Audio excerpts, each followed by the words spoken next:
The 2023 Pontet-Canet is a candidate for Wine of the Vintage and is potentially a 100-point wine, yet sells for only $89 a bottle on pre-release. Of course, Pontet-Canet is classified as a fifth growth in the 1855 classification of Bordeaux, and it's located in Pauillac, very close to Lafite and Mouton Rothschild.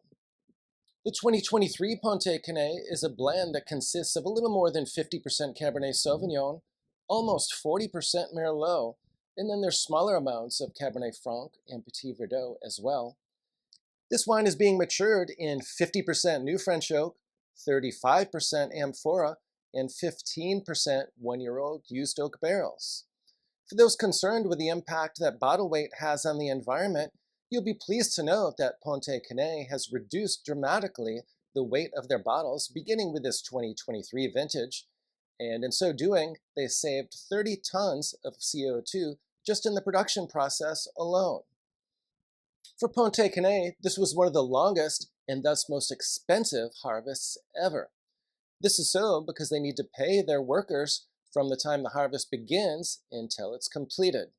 This is so because the grapes ripen at different times, and they want to make sure that they have adequate labor ready to go on a moment's notice if they decide to harvest right away in the event of inclement weather, for example, because the last thing you want to have happen is to have rains when you're harvesting your fruit. In 2023, Pontet-Canet started harvesting their Merlot quite early in the first half of September. This resulted in a bumper crop of Merlot that has impressive freshness.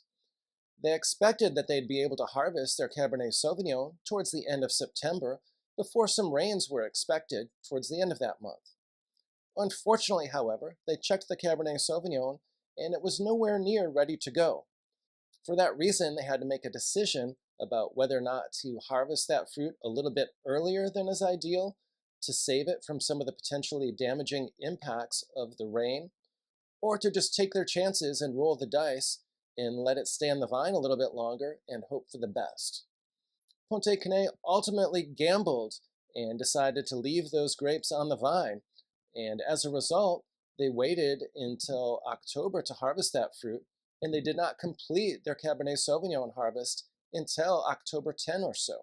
And fortunately for Pontet-Canet, the anticipated rains did not materialize. There was a little bit of rain, but not nearly as much as was expected. And so this gamble paid off handsomely for Pontet-Canet, and they were rewarded with one of the wines of the vintage. If you'd like to hear my thoughts regarding 11 more Bordeaux Best Buys from the 2023 vintage, be sure to check out this video that's linked above.